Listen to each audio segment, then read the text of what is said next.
En tant que directrice de la pédagogie et de l'innovation, dirigeant entre autres le tiers-lieu du groupe IGS, qui a porté ce beau projet, je peux dire que l'entrée des mondes virtuels dans le domaine de l'éducation est aujourd'hui un fait accompli. On ne peut plus parler de science-fiction en salle de classe. Pour moi, la réalité virtuelle, c'est un vecteur d'immersion où on voit les étudiants rentrer dans la peau du personnage, rentrer dans la peau du concept, et c'est un vecteur aussi de soutien pour les apprentissages. Donc, la réalité virtuelle contribue, si on peut dire, d'une façon efficace à ce qu'on appelle en neuropédagogie l'ancrage mnésique. C'est quoi l'ancrage mnésique? C'est carrément la consolidation des apprentissages et la consolidation mémorielle.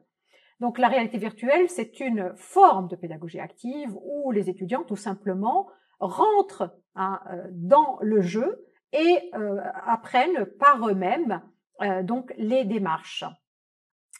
En vivant l'immersion, on se rend compte aussi que c'est un cadre qui est très favorable à l'apprentissage parce que c'est un apprentissage expérientiel, parce que c'est un apprentissage qui est axé sur les compétences.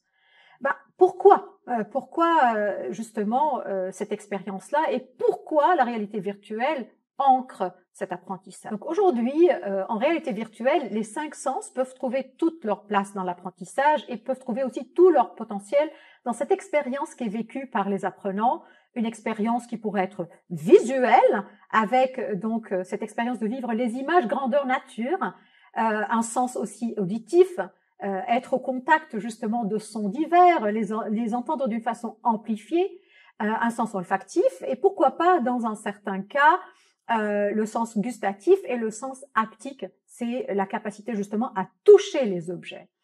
Alors, on sait que dans les années 90, Francis Siech parlait de simulation globale, où l'apprentissage par simulation reposait fortement sur le caractère ludique, sur le caractère fictif des interactions. Donc, on jouait à faire comme si on créait une entreprise, on jouait à faire comme si on allait dans l'espace, etc. Aujourd'hui, la technologie est un bon allié à la simulation globale et se marie bien avec la pédagogie si elle est apportée au bon moment pour apprendre et non pour désapprendre, parce qu'il y a des technologies, justement, si elles sont mal faites, peuvent désapprendre.